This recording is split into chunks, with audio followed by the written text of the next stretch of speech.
एक ग्वाला था मोहन। उसके पास एक गाय थी। सारा दिन मोहन अपनी गाय के साथ रहता, उसका दूध बेचता और अपना घर चलाता। मोहन का एक छोटा भाई था जो पढ़ने लिखने में बहुत होशियार था और उसकी स्कूल की पढ़ाई पूरी हो चुकी थी। मोहन भाई, मुझे शहर जाकर और पढ़ाई करनी है। हाँ हाँ, क्यों नहीं, तुम कुछ दिन आराम करो, फिर शहर जाकर तुम्हारा दाखिला करवा दूंगा। ठीक है भाई। मोहन ने अपने भाई को शहर जाने से इसलिए रोका क्योंकि मोहन के पास पैसे नहीं थे। बेचारा मोहन तो बड़ी मुश्किल से घर चला रहा था। तभी मोहन के दिमाग में एक ख्याल आया, अगर मैं अपनी गाय बेचूं तो इससे पैसे मिलेंगे और मेरे पास जो सोने के सिक्के हैं उन्हें भी बेच आता हूँ। मोहन ने गाय पर कुछ सामान और सोने के सिक्के रखे और चल पड़ा साहूकार के पास। रास्ते में मोहन को एक मंदिर दिखाई दिया।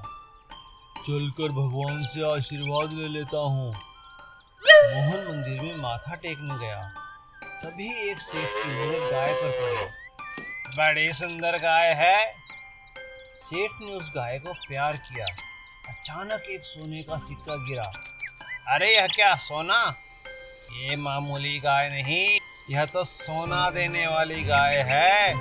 अरे इसका मालिक कहाँ है? तभी मोहन वहाँ आ जाता है। नमस्ते सेठ जी। अरे मोहन, क्या ये गाय तुम्हारी है? जी सेठ जी, मैं इसे बेचने जा रहा हूँ। ये गाय मैं पसंद कर चुका हूँ मोहन। लो 2 लाख रुपए और ये गाय मुझे दे दो।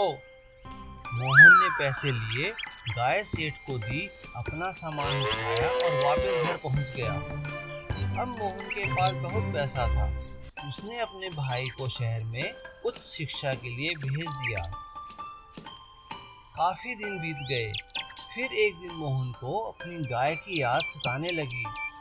अरे मेरी गाय, मुझे अपनी गाय की बहुत याद आ रही है। पता नहीं वो किस हाल में होगी। तभी अचानक उसने अपनी गाय की आवाज सुनी। अरे यह क्या? ये तो मेरी गाय की आवाज है। अरे मोहन कहाँ है, झूठा इंसान? क्या हुआ सेठ जी, आप यहाँ और गाय के साथ? तुमने मुझे धोखा दिया। यह गाय कोई सोना वोना नहीं देती। सेठ जी, मैंने कब कहा था ये गाय सोना देती है? लो पकड़ो अपनी गाय, मुझे नहीं चाहिए। और इस तरह मोहन को अपनी गाय वापस मिल गई और वो फिर से उसका दूध बेचकर अपना गुजारा करने लगा। जादुई हाथी। आलमपुर में रामू नाम का एक महावत रहता था। उसके पास गजराज नाम का एक हाथी था। गजराज बहुत ही समझदार और ताकतवर हाथी था। वह रामू के हर एक इशारे को समझता था। रामू भी उसका बहुत ख्याल रखता था। रामू गजराज को लेकर रोज सुबह जंगल में लकड़ियां काटने और बड़े-बड़े पेड़ों को उठाकर उन्हें जंगल से नीचे लाकर फैक्ट्री पर छोड़ दिया करता था। चलो भाई गजराज महाराज, काम पर चलने का समय हो गया। लो अपने गन्ने खाओ और काम पर चलो। रामू की हर बात का जवाब गजराज सूंड उठाकर दिया करता। रामू की और गजराज की दोस्ती की प्रशंसा सभी लोग किया करते थे। एक दिन जब रामू गजराज को लेकर जंगल लकड़ियां काटने ले जा रहा था, तो वहां से आती मशीनों की आवाज सुनकर वो दोनों हैरान हो गए।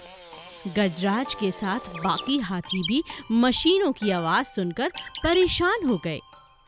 यह देखकर रामू ने कहा, अरे गजराज महाराज, परेशान क्यों होते हो?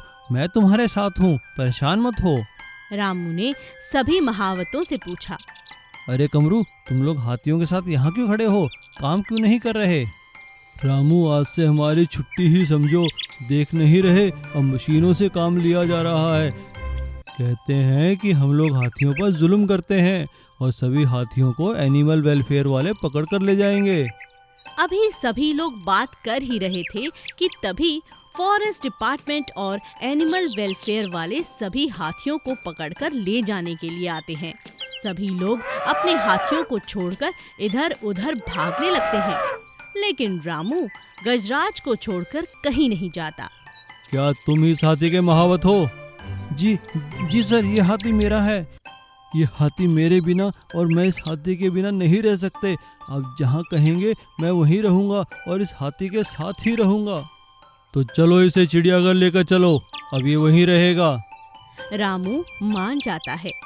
कई दिन बीत गए। एक दिन खूब बारिश होती है। जंगल को जाने वाली सड़क टूट जाती है। तभी जंगल की तरफ से शोर सुनाई देता है। क्या हुआ सर, ये शोर कैसा? अरे तुम्हें नहीं पता, रात को काफी बारिश हुई है और पहाड़ी का एक टुकड़ा नीचे गिर गया है। पेड़ों के नीचे काफी आदमी दबे हैं और मशीनें ऊपर तक नहीं पहुंच पा रही हैं।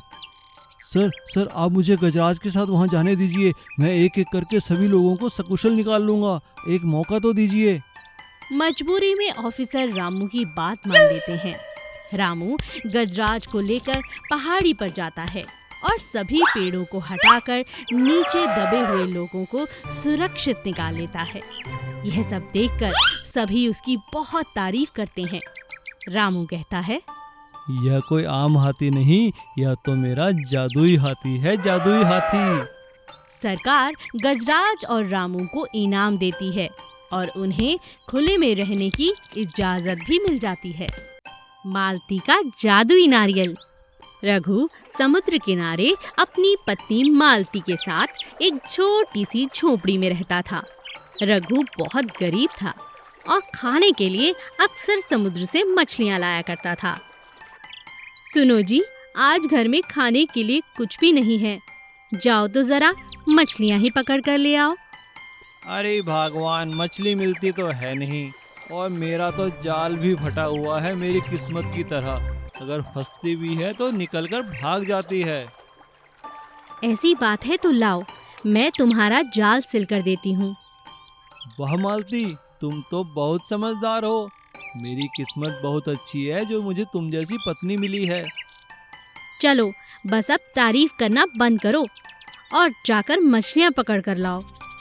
रघु समुद्र में मछली पकड़ने चला जाता है और मालती रोज की तरह पूजा पाठ में लग जाती है। हे प्रभु, सालों से मैं आपकी तपस्या कर रही हूँ, अब तो हम पर कृपा कर दो। तभी मालती के सामने एक देवता प्रकट होते हैं। कहो पुत्री, क्या चाहती हो? आपके दर्शन पाकर मैं धन्य हो गई प्रभु। बस मेरी एक ही प्रार्थना है मेरी आपसे। ऐसी कृपा करो कि मेरे पति के पास काम भी हो और उससे हमें अच्छी आमदनी भी हो। मुझे यह जानकर बहुत खुशी हुई कि तुम्हें मुफ्त में कोई चीज नहीं चाहिए। तुम मेहनत से कमाना चाहती हो। ये समझदारी भी आप ही की देन है प्रभु।